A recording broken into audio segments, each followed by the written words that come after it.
Welcome back. If you've ever, read an article or watched a news report about aviation, you've probably hit this wall of acronyms. ICAO, FAA, EASA, IATA. It feels like just a jumble of letters, doesn't it? Oh, absolutely. It's easy to get lost. They all sound sort of official, sort of similar. But today we're going to try and untangle that. We want to really pin down what each of these four big players actually does for keeping planes flying safely and, well, efficiently around the globe. And our sources gave us this great starting point, this analogy, comparing it all to a global sports league, which I think is surprisingly helpful. It really is. Yeah, it cuts through the complexity. Basically, you've got like one group setting the main rules for the commissioner, maybe. We get the big boss. Then you've got a couple of others who are like the regional referees, making sure teams in their area follow those rules really strictly. Got it. Enforcers. And then finally, there's another group that's more like the Players Association, representing the airlines themselves, the operators. So one rule writer, two enforcers, one industry voice. That's the basic map. All right, let's dig into that map then. Starting at the top. Who's this global commissioner? Who's writing that fundamental rule book? That's ICAO, right? That's ICAO, yes, the International Civil Aviation Organization. And the key thing here is that it's a specialized agency of the United Nations. Ah, UN. So its members are countries, not airlines. Exactly. Countries sign up. And ICAO's job is to create the foundational high-level standards and recommended practices. They call them SARPs. SARPs, okay. And what do these SARPs actually cover? Is it like how planes are built? Well, yes, but much broader, too. It's safety, security protocols, air traffic management, efficiency, even environmental stuff. Think about it this way. Okay. ICAO makes sure that, say, the lights on a runway in Tokyo look the same and mean the same thing as the lights on a runway in Toronto. Or that pilots everywhere use the same emergency frequencies. Right, so you don't need 50 different manuals just to fly internationally. It creates a common language, a common baseline. Precisely. That interoperability is absolutely crucial for global aviation. Without ICAO's baseline, it would be, well, chaos and incredibly unsafe. But hang on, if they're a UN agency, do they actually have teeth? Can ICAO, fine the U.S. government if the FAA doesn't follow a SARP? Ah, that's the nuance. No, they don't have direct enforcement power like a national police force. They set the standard. Okay. It's up to the member countries, all 193 of them, to actually take those SARPs and write them into their own national laws. So it relies on countries agreeing to adopt the rules. Yes. Once a country ratifies or adopts a SARP, then it becomes legally binding within that country. If they don't adopt it, ICAO can, point it out, raise concerns, but they can't send in inspectors to shut things down. It's more about peer pressure and global reputation. Okay, so ICAO sets the global stage with the SARPs. But someone needs to make sure those rules are actually followed day to day, with real consequences. That brings us to the regional enforcers, you said, FAA and EASA. Correct. These are the head coaches and referees for their specific zones. Let's start with the one most people in the U.S. probably know, the FAA. The Federal Aviation Administration, right? They're part of the U.S. government. Exactly. And they take those high-level ICAO SARPs and turn them into very detailed, very specific, legally enforceable regulations for the United States, the FAR's Federal Aviation Regulations. And they're involved in pretty much everything that flies in the U.S., aren't they? Absolutely everything. They certify every single aircraft registered in the U.S. They license every pilot, every mechanic, air traffic controller. And crucially, they run the entire air traffic control system for the U.S. airspace.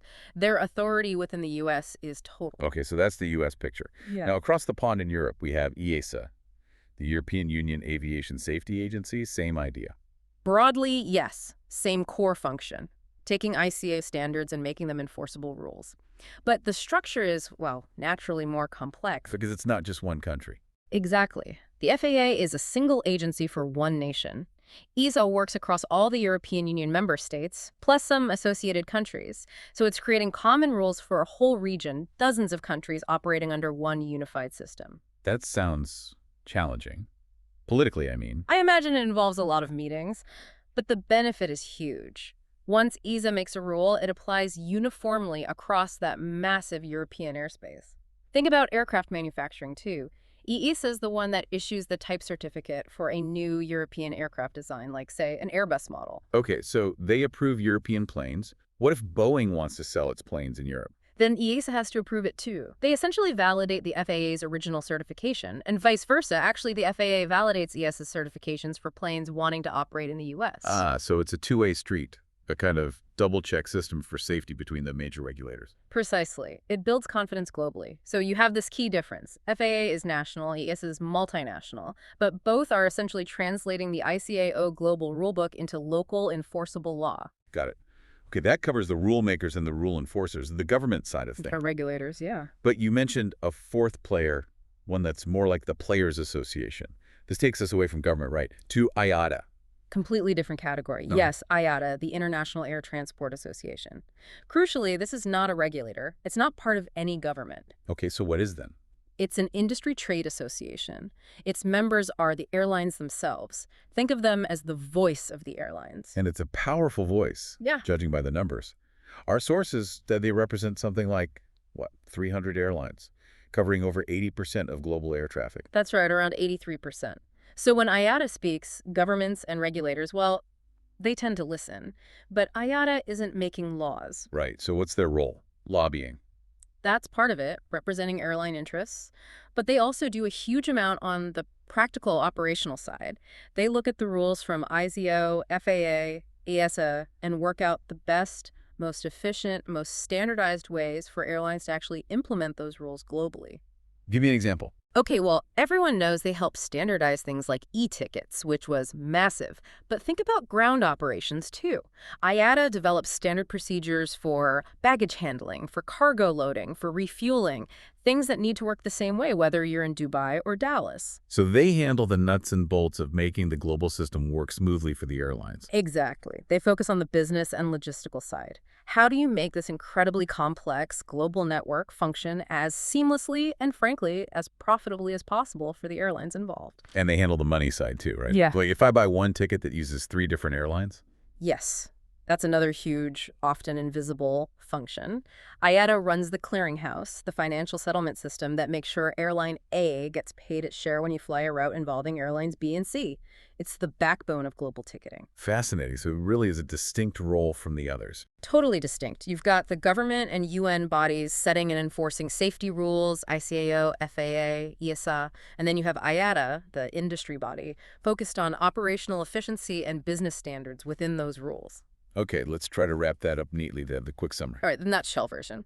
ICAO writes the global playbook, the basic rules. The commissioner. FAA and IATA are the regional refs, enforcing those rules with legal power in the U.S. and Europe, respectively. Coaches and referees. And IATA represents the airlines, the players, helping them operate efficiently and standardize the business side of things within that rule structure. The Players Association. Got it.